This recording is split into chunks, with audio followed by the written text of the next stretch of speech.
തമിഴ്നാട്ടിലെ രാമനാഥപുരം ജില്ലയിൽ രാമേശ്വരം സ്ഥിതി ചെയ്യുന്ന അതിപുരാതനമായ ശിവക്ഷേത്രമാണ് രാമനാഥസ്വാമി ക്ഷേത്രം.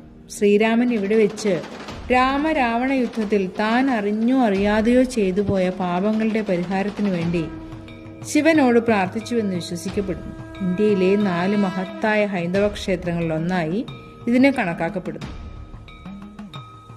രാവണവധത്തിന് ശേഷം അയോധ്യയിലേക്കുള്ള മാർഗമധ്യേ തന്നെ ബാധിച്ച ബ്രഹ്മഹത്യ പാപത്തിന് പരിഹാരമായി ശിവപ്രതിഷ്ഠ നടത്തുവാൻ രാമൻ തീരുമാനിച്ചു. പ്രതിഷ്ഠയ്ക്ക് ഉചിതമായ ശിവലിംഗം കൊണ്ടുവരാൻ ഹനുമാനെ നിയോഗിച്ചു.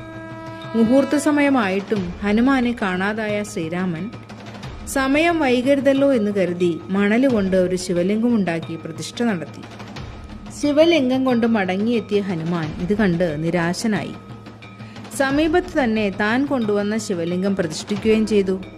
ഹനുമാൻ പ്രതിഷ്ഠിച്ച വിഗ്രഹം വണങ്ങിയതിന് ശേഷമായിരിക്കും ഭക്തർ താൻ പ്രതിഷ്ഠിച്ച വിഗ്രഹം വണങ്ങുകയുള്ളൂ എന്ന് ശ്രീരാമൻ ഹനുമാന് അനുഗ്രഹവും കൊടുത്തു.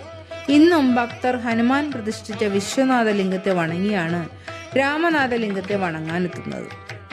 ക്ഷേത്ര മതിൽക്കകത്ത് 3 ഇടനാഴികളിൽ പുറത്തുള്ള ആദ്യത്തെ ഇടനാഴിയാണ് ലോകത്തിലെ തന്നെ ഏറ്റവും വലിയ ഇടനാഴി.